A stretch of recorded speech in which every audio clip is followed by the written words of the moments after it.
Hello students, in today's class we are going to discuss sulfuric acid or H2SO4. Basically H2SO4 is an oxyacid of sulfur which is a member of group 16 elements. H2SO4 की या sulphuric acid की बात करें तो इसको king of chemicals कहा जाता है. अब किंग ऑफ केमिकल्स इसलिए कहते हैं कि सबसे ज़्यादा कमर्शियली इम्पोर्टेंट अगर कोई केमिकल है तो वो H2SO4 है. और इसके लिए ये भी कहा जाता है कि किसी भी कंपनी की प्रॉस्पेरिटी को अगर हमें चेक करना हो तो हम ये देख के कर सकते हैं कि वो पर्टिकुलर कंपनी कितना H2SO4 का प्रोडक्शन करती है, क्योंकि जितनी भी इंडस्ट्रीज़ हो वो सारी की सारी H2SO4 को कंज्यूम करती है. तो जितना ज़्यादा H2SO4 का प्रोडक्शन हो रहा है इसका मतलब उस पर्टिकुलर कंट्री के अंदर उतनी ज़्यादा इंडस्ट्रीज़ हैं, और जितनी ज़्यादा इंडस्ट्रीज़ होंगी उतना ज़्यादा वो कंट्री प्रॉस्पेरस होगी. सेकेंड पॉइंट इसके लिए है कि एंशियंट डेज में यानी पुराने ज़माने में इसको ऑयल ऑफ विट्रियोल भी कहा जाता था. अब ऑयल ऑफ विट्रियोल यानी विट्रियोल का ऑयल इसलिए बोलते थे क्योंकि इसको प्रिपेयर करने के लिए ग्रीन विट्रियोल या फिर हाइड्रेटेड फेरस सल्फेट की ही हेल्प लेते थे. हाइड्रेटेड फेरस सल्फेट यानी कि FeSO4.7H2O जिसको हम ग्रीन विट्रियोल भी बोलते हैं, इसको जब हम हीट करते हैं तो ये सल्फ्यूरिक एसिड प्रोड्यूस होता है. तो सल्फ्यूरिक एसिड ग्रीन विट्रियोल से प्रोड्यूस हो रहा है, इसलिए इसको ऑयल ऑफ विट्रियोल भी बोला जाता है. आज की डेट में अगर हम बात करें तो H2SO4 प्रिपेयर करने का लार्ज स्केल पे H2SO4 को प्रिपेयर करने का या मैन्युफैक्चर करने का जो प्रोसेस है वो है कॉन्टैक्ट प्रोसेस. तो लार्ज स्केल पे अगर हमें सल्फ्यूरिक एसिड बनाना है तो हम कॉन्टैक्ट प्रोसेस की हेल्प लेते हैं. ये एक और नेम मेथड आ गया. इससे पहले ग्रुप 15 में हमने एक नेम मेथड पढ़ा था अमोनिया को प्रिपेयर करने का. अमोनिया कैसे प्रिपेयर हो रही थी? हेबर्स प्रोसेस से. और यहाँ पे अगर हम कॉन्टैक्ट प्रोसेस की बात कर रहे हैं तो याद रखिएगा कि ये प्रोसेस जो है सल्फ्यूरिक एसिड को लार्ज स्केल पे मैन्युफैक्चर करने के लिए यूज़ किया जाता है. अब कोई भी प्रोसेस हो वो किसी न किसी प्रिंसिपल पे बेस्ड रहता है. तो जो सल्फ्यूरिक एसिड प्रिपेयर करने का कॉन्टैक्ट प्रोसेस है वो किस प्रिंसिपल पे बेस्ड है? तो बेसिकली प्रिंसिपल है oxidation of sulphur. Native sulphur का ऑक्सीडेशन करते हैं एयर से इन प्रेजेंस ऑफ कैटलिस्ट. तो जब सल्फ़र का ऑक्सीडेशन होगा तो ऑब्वियस सी बात है एडिशन ऑफ ऑक्सीजन होगा. ऑक्सीडेशन का मतलब वही है सल्फ़र के साथ ऑक्सीजन ऐड होगा and we will get sulphur dioxide. Sulphur dioxide का फर्दर ऑक्सीडेशन किया जाता है इन प्रेजेंस ऑफ कैटलिस्ट और हमें मिलता है फिर सल्फर ट्राईऑक्साइड यानी कि SO3. और फिर उस SO3 को 98% कॉन्सेंट्रेशन वाले H2SO4 में डिज़ोल्व करते हैं या एब्जॉर्ब करते हैं और ओलियम ऑब्टेन करते हैं. और ओलियम को फिर हम वाटर के साथ रिएक्ट करा के जितने कंसंट्रेशन का हमें H2SO4 चाहिए तो हम H2SO4 ऑब्टेन कर लेते हैं. तो ये जितनी भी रिएक्शंस आई हैं इसके प्रिंसिपल में हम इसको one by one note down कर लेते हैं. तो जो प्रिंसिपल आ रहा है कॉन्टैक्ट प्रोसेस का, पहले हमने उसको एक ही लाइन में लिख लिया कि हमने सल्फ़र लिया. सल्फ़र नेटिव फॉर्म में भी हो सकता है या फिर सल्फ़र का कोई और भी हम ले सकते हैं. उसको एयर से ऑक्सीडाइज़ करके SO2 बना रहे हैं, फर्दर ऑक्सीडाइज़ करके SO3 बना रहे हैं, और फिर SO3 को हम H2SO4 के साथ ट्रीट करा के ओलियम बनाते हैं और फिर ओलियम से हम H2SO4 बनाते हैं. तो ये पूरा प्रोसेस एक स्टेप में आ गया फ्लो चार्ट के फॉर्म में. अब हम इसकी रिएक्शन अलग देख लेते हैं. सबसे पहला जो स्टेप है वो है सल्फ़र को बर्न कराना. तो सल्फ़र को बर्न कराने का काम पायराइड बर्नर्स या फिर सल्फ़र बर्नर्स में होता है, राइट. तो सल्फ़र जब ये नेटिव फॉर्म अगर हमने ली यानी फ्री फॉर्म अगर हमने सल्फ़र की ली है तो ऑक्सीडाइज होगा तो सल्फ़र डाइऑक्साइड बनेगा. या फिर हम इसके लिए सल्फ़र का कोई और भी यूज़ कर सकते हैं. जैसे जो कॉमनली यूज्ड और है वो है आयरन पायराइड या फिर आयरन सल्फाइड. आयरन सल्फाइड को अगर हम एयर से ऑक्सीडाइज करेंगे तो सल्फर डाइऑक्साइड बनेगा और साथ ही साथ यहाँ पे आयरन भी ऑक्सीडाइज हो जाएगा तो Fe2O3 आएगा. तो हम नेटिव फॉर्म भी ले सकते हैं सल्फ़र का, हम सल्फ़र का कोई और भी यहाँ पे यूज़ कर सकते हैं. ये आयरन पायराइड को फूल्स गोल्ड भी बोला जाता है. Formula is FeS2. एक बार जब हमारे पास सल्फ़र डाइऑक्साइड आ जाता है तो ये मेन रिएक्शन है इस प्रोसेस की जिसमें हम सल्फ़र डाइऑक्साइड को फर्दर ऑक्सीडाइज करते हैं with the help of air. मतलब एयर से ये ऑक्सीजन आएगी और रिएक्शन का जो रेट है यानी रेट ऑफ द रिएक्शन जो है वो बहुत स्लो होता है. इस वजह से कैटलिस्ट भी यूज़ किया जाता है. कैटलिस्ट यहाँ पे भी यूज़ होगा और इस स्टेप में भी कैटलिस्ट यूज्ड होता है. जो बेस्ट कैटलिस्ट है इस प्रोसेस के लिए वो है प्लैटिनम। लेकिन प्लैटिनम जो है एक तो कॉस्टली होता है, दूसरा बहुत ही आसानी के साथ इम्प्योरिटीज़ उसको पॉइजनड कर देती हैं, यानी उसकी जो रिएक्टिविटी है उसे कम कर देती हैं, उसकी जो एक्टिव साइट्स हैं उसे क्लोज कर देती हैं। तो जो बेस्ट कैटलिस्ट है प्लैटिनम, वो यूज़ ना कर करके V2O5 यूज़ किया जाता है। और उसका रीज़न यही है कि V2O5 कंपैरेटिवली बहुत चीपर है प्लैटिनम से, और ये आसानी के साथ इम्प्योरिटीज़ से पॉइजनड भी नहीं होता है। तो V2O5 की प्रेजेंस में सल्फर डाइऑक्साइड को हम फर्दर ऑक्सीडाइज करते हैं तो हमें क्या मिल रहा है, SO3। As you can see कि रिएक्शन क्या है, रिवर्सिबल। रिएक्शन रिवर्सिबल है तो इसमें इक्विलिब्रियम भी आएगा। और हम बात करेंगे ली चैटलियर प्रिंसिपल की। तो पहले तो हम कंडीशन देख लें कि कितना टेम्परेचर, कितना प्रेशर यहाँ पे रिक्वायर्ड है। 720 केल्विन टेम्परेचर और 2 बार प्रेशर है। और ये जो रिएक्शन है अपने आप में एक्सोथर्मिक रिएक्शन है। डेल्टा H जो है वो नेगेटिव आ रही है। तो डेल्टा H अगर नेगेटिव है तो वो क्या शो करता है कि यहाँ पे हीट लिबरेट होगी और रिएक्शन जो है वो एक्सोथर्मिक होगी। ठीक है, अब अगर ली चैटलियर प्रिंसिपल के हिसाब से हम कंडीशंस बताएं कि कैसा टेम्परेचर और कैसा प्रेशर चाहिए, जो रिक्वायर्ड है वो तो हमने यहाँ देख लिया। लेकिन अगर हम रिएक्शन देख के बताएं यहाँ पे कि कैसा टेम्परेचर, मतलब कितना टेम्परेचर, लो टेम्परेचर या हाई टेम्परेचर चाहिए होगा, तो हमें पता है एक्सोथर्मिक रिएक्शंस जितनी भी होती हैं उसके लिए low temperature is required. Low temperature क्यों? क्योंकि हीट ऑलरेडी यहाँ पे लिबरेट हो रही है। अगर हम टेम्परेचर भी बढ़ा देंगे तो सल्फर ट्राईऑक्साइड क्या होगा, डिकम्पोज होना शुरू हो जाएगा और वापस हमें सल्फर डाइऑक्साइड मिल जाएगा। लेकिन हमें क्या चाहिए, हमें सल्फर ट्राईऑक्साइड चाहिए, इसलिए हम टेम्परेचर को लो रखते हैं। अब टेम्परेचर या वर्किंग टेम्परेचर इस मेथड के लिए कितना है, 720 केल्विन। अब 720 केल्विन कोई लो टेम्परेचर तो होता नहीं, लेकिन हाई टेम्परेचर में जाएगा ये। लेकिन जैसे हमने अमोनिया में बात करी थी कि हम टेम्परेचर के साथ कॉम्प्रोमाइज़ करते हैं। और जब ली चैटलियर प्रिंसिपल ये बताया कि टेम्परेचर लो हो लेकिन एक्चुअली हम हाई टेम्परेचर पे काम कर रहे हैं तो वो कॉम्प्रोमाइज़ टेम्परेचर कहलाता है। अगर हम टेम्परेचर को लो रखेंगे हमारी रिएक्शन फॉरवर्ड डायरेक्शन में नहीं बढ़ेगी, तो रेट ऑफ द रिएक्शन जो होगा वो बहुत स्लो होगा। तो रेट ऑफ द रिएक्शन को स्पीड अप करने के लिए हम टेम्परेचर को रेज करते हैं। एक बार हम टेम्परेचर इतना रेज कर देंगे तो फर्दर यहाँ पर जो हीट लिबरेट हो रही है वो इस टेम्परेचर को मेनटेन रखेगी और रेट ऑफ द रिएक्शन इस पर्टिकुलर रिएक्शन के लिए बढ़ जाएगा। प्रेशर जो है वो भी हाई रखा जा रहा है, 2 बार। नॉर्मल एटमॉस्फेरिक प्रेशर से डबल आ रहा है ये।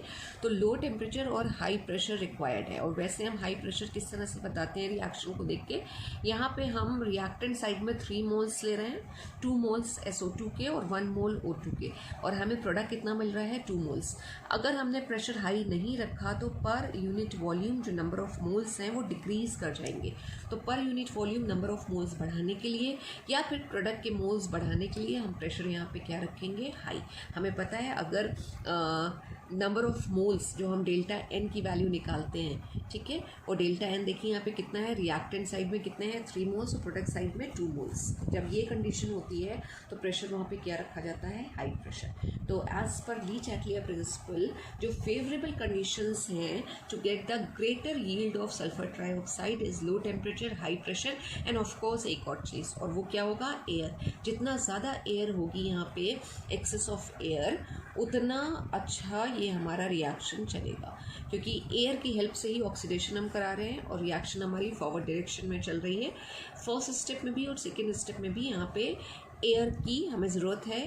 तो जितना हाई अमाउंट होगा एयर का, उतने बेस्ट रिजल्ट्स हमें यहाँ पे मिलेंगे। अभी हम कहाँ तक पहुँचे, हम सल्फर ट्राईऑक्साइड तक पहुँचे। अब फर्दर हमने क्या कहा था कि सल्फर ट्राईऑक्साइड को हम किसके साथ ट्रीट कराते हैं, हम इसको 98% कंसनट्रेशन वाले H2SO4 के साथ ट्रीट कराते हैं। तो सल्फर ट्राईऑक्साइड को हमने H2SO4 के में एब्सॉर्ब कराया and we are getting oleum. सबको जोड़ देंगे हम, H2 हो गया, 2 S हो जाएंगे यहाँ पे और O7, ये ओलियम का फॉर्मूला होता है, ओलियम मिल जाएगा हमको। अब यहाँ पे क्वेश्चन ये आता है कि हमने इसको वाटर के साथ क्यों नहीं रिएक्ट कराया। हम सल्फर ट्राईऑक्साइड को वाटर के साथ रिएक्ट करा देते तो हमें सीधे H2SO4 मिल जाता।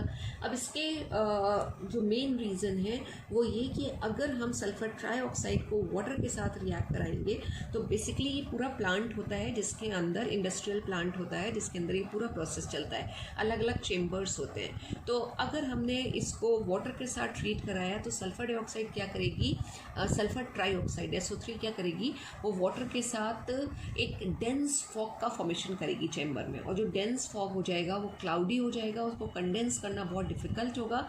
Just because of this sulphur trioxide को वाटर में एब्जॉर्ब ना करा के हम उसको H2SO4 के साथ ट्रीट करा के ओलियम बना लेते हैं। अब इस ओलियम से हमें जितना कंसनट्रेशन वाला H2SO4 चाहिए, हम वो कंसंट्रेशन वाला H2SO4 ऑब्टेन कर लेंगे। किस तरह से, इस ओलियम को हम वाटर के साथ रिएक्ट कराएंगे, ठीक है। और क्या मिलेगा हमें यहाँ पे, हमें मिलेंगे 2 मोल्स ऑफ H2SO4। अब इसका एक एडवांटेज और है कि ओलियम के फॉर्मेशन में अगर हम ट्रांसपोर्टेशन करेंगे तो ट्रांसपोर्टेशन कॉस्ट भी हमारी जो है वो डिक्रीज़ होगी, कम आएगी। क्यों? क्योंकि हम देख रहे हैं यहाँ पे कि ओलियम अगर हमारे पास है तो हमें जितना कंसनट्रेशन वाला H2SO4 चाहिए हम उतना आसानी के साथ प्रिपेयर कर सकते हैं वाटर में लाके। तो ओलियम को ट्रांसपोर्ट करने से ट्रांसपोर्टेशन कॉस्ट भी घटेगी। अगर हमारे पास 10 कंटेनर्स हैं ओलियम के, तो हम उससे चाहें तो 20-40 जितने कंटेनर्स बनाना चाहें हम उतने बना सकते हैं। सिंपली हमें ओलियम को वाटर के साथ रिएक्ट कराना पड़ेगा। तो ये जो है वो कॉन्टैक्ट प्रोसेस की रिएक्शंस हैं, यानी इन रिएक्शन पे कॉन्टैक्ट प्रोसेस का प्रिंसिपल बेस्ड है। और इसकी बहुत डिटेल में हमें नहीं जाना है, बस आपको रिएक्शंस याद रखनी है कि कॉन्टैक्ट प्रोसेस, मतलब पहली चीज़ तो यही याद रखनी है आपको कि कॉन्टैक्ट प्रोसेस से हम H2SO4 को प्रिपेयर करते हैं लार्ज स्केल पे, और दूसरा किस तरह से करते हैं वो रिएक्शंस आपको पता होने चाहिए। तो टोटल हमारे पास 4 रिएक्शंस आ रही हैं और कंडीशंस आपको पता होना चाहिए कि एज पर ली-चाटलियर प्रिंसिपल इस पर्टिकुलर रिएक्शन के लिए हमें लो टेम्परेचर और हाई प्रेशर की ज़रूरत पड़ेगी। लास्ट रिएक्शन जो है या लास्ट स्टेप जो है उसको बहुत केयरफुली भी करना होता है, क्योंकि सल्फ्यूरिक एसिड जब वाटर के साथ रिएक्ट करता है तो एक लार्ज अमाउंट ऑफ हीट वहाँ पे लिबरेट होता है, हीट लिबरेट होती है, हीट इवॉल्व होती है वहाँ पे। तो जब भी हमें सल्फ्यूरिक एसिड का सोल्यूशन प्रिपेयर करना हो तो हम उसको बहुत ही केयरफुली करते हैं, और कभी भी हम एसिड के अंदर वाटर ऐड नहीं करते। हम वाटर लेते हैं और वाटर के अंदर बहुत ही slowly with the help of glass rod हम क्या करते हैं, एसिड को, कॉन्सेंट्रेटेड एसिड को ऐड करते हैं। तो जब भी हमें सल्फ्यूरिक एसिड को डाइल्यूट भी करना हो, मतलब हमारे पास अगर 98% कंसंट्रेशन वाला सल्फ्यूरिक एसिड है और अगर हमें उसे डाइल्यूट करना हो तो बहुत केयरफुली हम करेंगे। हम वाटर लेंगे और उसमें ड्रॉप बाई ड्रॉप हम सल्फ्यूरिक एसिड ऐड करेंगे एसिड को डाइल्यूट करने के लिए। अब अगर हम इसकी प्रॉपर्टीज़ की बात करें, फिजिकल प्रॉपर्टीज़, तो सल्फ्यूरिक एसिड अपने आप में कलरलेस, डेंस, ऑयली लिक्विड कहलाता है, वाटर में सॉल्युबल होता है, लो वोलेटाइल रेट होता है, यानी आसानी से वेपर के फॉर्म में नहीं आएगा। एक स्ट्रॉन्ग एसिड है, ये डायबेसिक एसिड है। जब हम H2SO4 की बात करते हैं एसिड्स की हम बेसिसिटी बताएंगे, और जो सल्फ्यूरिक एसिड है वो डायबेसिक है, यानी 2H+ हमको देगा ये जब आयोनाइज होगा। वाटर के लिए एफिनिटी बहुत ज़्यादा है, हमने बात करी। साथ ही साथ ये बहुत अच्छा ऑक्सीडाइजिंग एजेंट होता है। अगर हम इसके आयोनाइजेशन की बात करें तो कुछ इस तरह से रिएक्शन आएगी कि H2SO4 का सॉल्यूशन है हमारे पास, और ये वाटर के साथ रिएक्ट करेगा तो H+ डोनेट करेगा, और वो H+ क्या करेगा, वाटर मॉलिक्यूल के साथ रिएक्ट करके हाइड्रोनियम आयन का फॉर्मेशन कर लेगा, H3O+ का फॉर्मेशन होगा, प्लस क्या आ जाएगा, HSO4-। अब हम इसके लिए डिसोसिएशन कांस्टेंट निकालते हैं, और जो K की वैल्यू आती है वो काफ़ी ज़्यादा आती है, लार्जर वैल्यू कहलाती है Ka की, और जितनी ज़्यादा वैल्यू Ka की होगी, इसका मतलब K means dissociation constant for acid, तो जितना ज़्यादा Ka की वैल्यू आएगी इसका मतलब वो एसिड उतना ही स्ट्रॉन्ग होगा। तो H2SO4 अपने आप में काफ़ी स्ट्रॉन्ग एसिड है और डायबेसिक है। यहाँ पे एक H+ डोनेट कर रहा है, अभी ये HSO4- जो है, HSO4- ये एक और H+ देगा वाटर मॉलिक्यूल के कांटेक्ट में, और एक और हाइड्रोनियम आयन आ जाएगा, प्लस SO4 2- आ जाएगा, राइट। तो कुछ ऐसा इसकी आयोनाइजेशन की रिएक्शन आती है। सॉल्ट फॉर्मेशन की बात करें तो 2 तरह के सॉल्ट्स बनाता है, हम देख सकते हैं कौन कौन से सॉल्ट्स आएंगे। एक तो ये आ गए हमारे पास, नॉर्मल सल्फेट्स के सॉल्ट बन जाएंगे, और दूसरे हाइड्रोजन सल्फेट के सॉल्ट्स हमारे पास आ जाएंगे, या फिर एसिड सल्फेट्स के, मतलब एक H इसमें है तो एसिडिक सॉल्ट्स का फॉर्मेशन होगा। सॉल्ट फॉर्मेशन की अगर हमें रिएक्शन लिख के दिखानी हो तो हमें पता है कैसे सॉल्ट्स बनते हैं, जब बेस और एसिड आपस में रिएक्ट करते हैं। तो बेस अगर हमने ले लिया NaOH, और एसिड हमारे पास है H2SO4, और सल्फेट सॉल्ट्स का हमें अगर फॉर्मेशन दिखाना है तो यहाँ पे आ जाएगा Na2SO4 प्लस H2। ठीक है, एक अगर H हटा होता तो NaHSO4 आ जाता। हमने यहाँ पे सीधे सोडियम सल्फेट का फॉर्मेशन दिखाया है। तो this is the reaction for the formation of salts. अब अगर हम ये कहें कि बोर्ड में हमसे क्या क्वेश्चन पूछा जाता है सल्फ्यूरिक एसिड से, या कॉन्टैक्ट प्रोसेस हमसे पूछा जाता है, तो नहीं, कॉन्टैक्ट प्रोसेस आपसे पूरा नहीं पूछा जाता है। ज़्यादातर जो बोर्ड में क्वेश्चन आया है इस टॉपिक से यानी सल्फ्यूरिक एसिड से, वो सल्फ्यूरिक एसिड की दो रिएक्शंस उन्होंने पूछी हैं। एक उसका डिहाइड्रेटिंग नेचर, एक रिएक्शन आपको ऐसी बतानी है जहाँ सल्फ्यूरिक एसिड का डिहाइड्रेटिंग नेचर है, और दूसरा उसका ऑक्सीडाइजिंग नेचर। तो हम पहले डिहाइड्रेटिंग नेचर की बात करते हैं। हमें पता है सल्फ्यूरिक एसिड बहुत अच्छा डिहाइड्रेटिंग एजेंट होता है। क्यों? क्योंकि इसकी एफिनिटी जो है यानी इसका वाटर के लिए अट्रैक्शन बहुत ज़्यादा है। वाटर के साथ ये इजीली रिएक्ट करता है, वाटर को एब्जॉर्ब करता है, इसलिए इसे डिहाइड्रेटिंग एजेंट भी कहते हैं। आप ऑर्गेनिक केमिस्ट्री में भी जितनी रिएक्शंस पढ़ोगे और जहाँ पे भी डिहाइड्रेटिंग एजेंट यूज़ हो रहा होगा, मोस्टली वहाँ पे कॉन्सेंट्रेटेड सल्फ्यूरिक एसिड की ही बात हुई होगी। और ये जो है स्किन पे जब गिरता है तो बहुत ही कोरोसिव एक्शन होता है इसका, यानी स्किन जो है वो बर्न हो जाती है। उसका रीज़न भी यही है कि टिश्यू में से क्या करता है, सारे पानी को एब्जॉर्ब कर लेगा ये, तो स्किन को भी पूरा डिहाइड्रेट कर देता है, इसीलिए पूरी स्किन जो है वो बर्न हो जाती है। तो कोरोसिव एक्शन होता है इसका स्किन के ऊपर। अब अगर हमें इसका डिहाइड्रेटिंग नेचर दिखाना हो तो हमारे पास एक इम्पॉर्टेंट रिएक्शन है जो कई बार पूछी गई है, और वो है चारिंग ऑफ शुगर, यानी शुगर का काला पड़ जाना। चारिंग ऑफ शुगर की रिएक्शन है, और कुछ नहीं करना है आपको इसमें। शुगर या केन शुगर, जिसका फॉर्मूला C12H22O11 होता है, उसको अगर हम कॉन्सेंट्रेटेड सल्फ्यूरिक एसिड के साथ रिएक्ट कराएंगे तो उसमें से सारा पानी निकल जाएगा।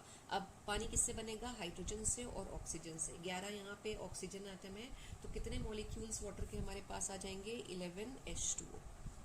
ठीक है, 22 इसमें H हो गए हमारे और O11 हो गया, तो पूरा हाइड्रोजन ऑक्सीजन हमने निकाल दिया। अब यहाँ पे बच क्या रहा है? C12, तो ये हो जाएगा 12C प्लस 11H2O। तो ये चारिंग ऑफ शुगर की रिएक्शन दिखा रहे हैं कि इसमें से सारा का सारा शुगर में से वाटर मॉलिक्यूल निकल जाएगा, और शुगर जो है वो बर्न्ड शुगर के फॉर्म में या चार्ड शुगर के फॉर्म में आ जाएगी। और यही हम अगर कार्बोहाइड्रेट या शुगर की सबसे छोटी यूनिट ले लें, यानी कि ग्लूकोज ले लें, C6H12O6, और उसको अगर हम कॉन्सेंट्रेटेड सल्फ्यूरिक एसिड के साथ हम रिएक्ट करा रहे हैं, तो अब हम यहाँ से 6 मॉलिक्यूल वाटर के निकाल देंगे, और हमारे पास क्या जाएगा? 6 कार्बन प्लस 6H2O। तो ये रिएक्शन याद रखिएगा, चारिंग ऑफ शुगर बोर्ड में पूछ ली जाती है। ये एसिड, अल्कोहल सबके साथ ये रिएक्शन आएंगी। बस आपको एक रिएक्शन याद रखनी है, चाहे आप केन शुगर के साथ याद रखिए और चाहे ग्लूकोज के साथ याद रखिए। अभी हम इसके ऑक्सीडाइजिंग नेचर की बात करते हैं। ऑक्सीडाइजिंग प्रॉपर्टी, H2SO4 अपने आप में एक बहुत अच्छा ऑक्सीडाइजिंग एजेंट होता है। अब जब हम ऑक्सीडाइजिंग नेचर की बात कर रहे हैं तो इसका मतलब हम क्या बात कर रहे हैं कि ये दूसरे सब्सटेंसेस को ऑक्सीडाइज करेगा, यानी उसमें ऑक्सीजन को जोड़ देगा। तो इसको ऑक्सीजन प्रोवाइड भी करना चाहिए, तो इसके ऑक्सीडाइजिंग नेचर को शो करने के लिए हमारे पास क्या रिएक्शन आ रही है? अगर हमने H2SO4 लिया है तो हमें मिलेगा H2O plus SO2 plus nascent oxygen. तो ये नेसेंट ऑक्सीजन प्रोवाइड करता है, जिसकी वजह से इसका ऑक्सीडाइजिंग नेचर आता है। अब किसको किसको ऑक्सीडाइज करता है? तो ये मेटल्स, नॉन मेटल्स को यूजुअली ऑक्सीडाइज करता है। आपके NCERT में इसकी रिएक्शन कॉपर के साथ दे रखी है, और 2 नॉन मेटल्स कार्बन और सल्फर के साथ दे रखी है। तो हम उसी के साथ लिख लेते हैं। पहले हम कार्बन की बात करते हैं। बहुत सिंपल सी रिएक्शन है। देखिए आपको क्या करना है, अगर कार्बन को आपको ऑक्सीडाइज करना है with the help of H2SO4। ठीक है, एसिड्स में अगर हम बात करें, सबसे ज़्यादा पावरफुल ऑक्सीडाइजिंग एजेंट जो कहलाता है एसिड्स में, वो HNO3 होता है। HNO3 के बाद सल्फ्यूरिक एसिड को हम ट्रीट करते हैं एज अ ऑक्सीडाइजिंग एजेंट। तो अब अगर कार्बन ऑक्सीडाइज होगा तो इसका मतलब क्या हुआ? कार्बन में ऑक्सीजन ऐड होनी चाहिए, और जो स्टेबल ऑक्साइड बनता है वो कौन सा होता है? Carbon dioxide. और साथ में हमारे पास और क्या आएगा? H2SO4 से हम देख चुके हैं, यहाँ पे हमारे पास आता है SO2 प्लस H2। तो बहुत सिंपल सी रिएक्शन है। कार्बन को ऑक्सीडाइज करके आप कार्बन डाइऑक्साइड बना दीजिए। बैलेंस करना होगा, 2H2SO4 के साथ हम इसको बैलेंस करेंगे तो we will get 2SO2 and 2 moles of water. ये रिएक्शन आ गई। सल्फर को ऑक्सीडाइज करना हो तो क्या बनेगा? सल्फर को अगर हम ऑक्सीडाइज करेंगे तो अभी हम रिएक्शन देख चुके हैं, सल्फर डाइऑक्साइड बनता है। तो अभी हम यहाँ पे H2SO4 के साथ उसको ऑक्सीडाइज कर रहे हैं, तो sulphur will convert into SO2 sulphur dioxide में। बाकी और क्या आ जाएगा? SO2 और H2। तो ये SO2 तो जो ऑलरेडी बन रही थी वो ये SO2 हो गई, यानी हमें अलग से फिर से SO2 नहीं लिखना है, और क्या आ जाएगा H2O। अभी इसको भी हम बैलेंस करेंगे तो 2H2SO4 से होगा, एक SO2 सल्फर से आता है हमारे पास, और 2 यहाँ पे आते हैं 2 मोल्स, टोटल कितने हो गए हमारे पास 3SO2 प्लस 2H2O। ठीक है, कॉपर को हम ऑक्सीडाइज कर लेते हैं। कॉपर को जब हम ऑक्सीडाइज करेंगे तो कॉपर में नेसेंट ऑक्सीजन ऐड होगा और पहले बनेगा कॉपर का ऑक्साइड। अब ये कॉपर का ऑक्साइड जो है फर्दर H2SO4 के साथ रिएक्ट करेगा, और ये नेसेंट ऑक्सीजन कहाँ से आई अगर हम बात कर रहे हैं तो ये आई है H2SO4 से, जो हम ऊपर लिख चुके हैं रिएक्शन। तो डू नॉट गेट कंफ्यूज, हम सिर्फ स्टेप्स में अलग अलग करके दिखा रहे हैं ये। अब ये कॉपर का ऑक्साइड जब इसके साथ रिएक्ट करेगा तो we will get CuSO4। Copper sulphate के सॉल्ट ऐसे ही बनाए जाते हैं, प्लस H2O। तो रिएक्शन को हमने ब्रेक करके लिखा था, अब ये तीनों रिएक्शंस को अगर हम ऐड करके लिख दें तो रिएक्शन किस तरह से हम ऐड करते हैं कि सेम साइड में जो टर्म्स होते हैं वो ऐड हो जाते हैं, और ऑपोजिट साइड में जो टर्म्स होते हैं उसको हम कैंसिल आउट कर देते हैं। तो ये नेसेंट ऑक्सीजन यहाँ पे कैंसिल हो जाएगा, हमारे पास क्या आ जाएगा कॉपर, ये CuO और ये CuO भी है, ऑपोजिट साइड में कैंसिल हो जाएगा, तो Cu आ गया प्लस H2SO4 यानी कि 2H2SO4 प्लस और क्या आएगा CuSO4 आ जाएगा, प्लस SO2 सल्फर डाइऑक्साइड यहाँ पे है, प्लस H2O, और एक इधर था H2O और एक ये था, तो 2H2O सेम साइड में जो होंगे वो ऐड हो जाएंगे।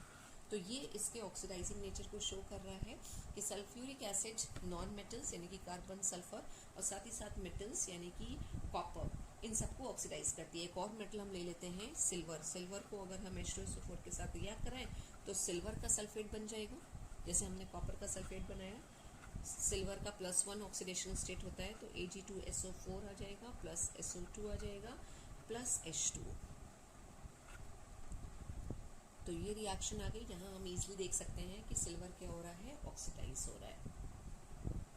बाकी एक रिएक्शन अगर हम बात करें जो हम पढ़ चुके हैं 11th क्लास में पढ़ चुके हैं ऑर्गेनिक केमिस्ट्री में, वो ये कि अगर हम बेंजीन को H2SO4 के साथ रिएक्ट कराते हैं तो बेंजीन सल्फोनिक एसिड का फॉर्मेशन होता है, C6H5 और HSO3 ग्रुप आके लग जाता है, सल्फर के साइड से जुड़ता है, तो बेंजीन सल्फोनिक एसिड का फॉर्मेशन होता है अगर हम बेंजीन की रिएक्शन H2SO4 के साथ करा रहे हैं। Now let's discuss last reaction for sulphuric acid, कि अगर मेटल के सॉल्ट्स के साथ मेटल के अगर हेलाइट्स हो हमारे पास, फॉर एग्जांपल कैल्शियम फ्लोराइड अगर हमारे पास है और उसकी रिएक्शन हम H2SO4 के साथ करा रहे हैं तो हमें क्या मिलेगा, तो मेटल का सॉल्ट मिल जाएगा CaSO4 प्लस 2HF आ जाएगा यहाँ पे। तो ये रिएक्शन आती है अगर हम मेटल के सॉल्ट्स ले लें, मेटल के हेलाइट सॉल्ट्स ले लें या कोई और सॉल्ट ले लें, जैसे कि सोडियम नाइट्रेट ले लें और H2SO4 के साथ रिएक्ट कराएं, तो सोडियम नाइट्रेट के साथ क्या रिएक्शन आएगी, सोडियम का सल्फेट बन जाएगा और HNO3 का फॉर्मेशन हो जाएगा। तो हम इस रिएक्शन के बेसिस पे ये भी कह सकते हैं कि इसका खुद का वोलेटाइल नेचर बहुत ही कम है, इसलिए ये क्या करता है, अगर ज़्यादा वोलेटाइल एसिड्स हमें मैन्युफैक्चर करने हो, प्रिपेयर करने हो, तो हम इसकी हेल्प से कर सकते हैं। बाकी इसके यूजेस हैं, और यूजेस हमने पहले ही बात कर लिया कि यूजेस की एक लंबी लिस्ट है, आप NCERT से एक बार देख लीजिएगा उसको। कोई भी फर्टिलाइज़र इंडस्ट्री हो या फिर एसिड मैन्युफैक्चरिंग या फिर रिफाइनिंग या फिर textile, paper industry, leather industry, सब जगह पे जो है H2SO4 का यूज़ होता है। इसके अलावा एक्सप्लोजिव बनाने में, जैसे अगर हमें नाइट्रोग्लिसरीन बनाना है, TNT बनाना है, ट्राई नाइट्रोटोलिन बनाना है, पिक्रिक एसिड बनाना है, या फिर केमिकल्स जैसे कि बेंजीन सल्फोनिक एसिड बनाना है, तो इन सब के लिए भी सल्फ्यूरिक एसिड को यूज़ किया जाता है। एज वेल एज लैब में तो आप इसको यूज़ करते ही हैं, तो एक बहुत अच्छा ये लेबोरेटरी रिएजेंट भी है। और लास्ट कि हमने इसकी ऑक्सीडाइजिंग नेचर की बात करी है, डिहाइड्रेटिंग नेचर की बात करी है, तो अपने आप में ये बहुत अच्छा ऑक्सीडाइजिंग एजेंट भी है, उसकी तरह भी यूज़ होता है, और डिहाइड्रेटिंग एजेंट की तरह भी यूज़ होता है। तो this is about sulphuric acid. अब इसका स्ट्रक्चर रह गया, क्योंकि ये सल्फर को ऑक्सी एसिड है, तो जब हम सल्फर के ऑक्सी एसिड के स्ट्रक्चर डिस्कस करेंगे तब हम इसका स्ट्रक्चर करेंगे, और वैसे आप इसका स्ट्रक्चर केमिकल बॉन्डिंग चैप्टर में पहले भी ड्रॉ कर चुके हैं। तो thank you so much students.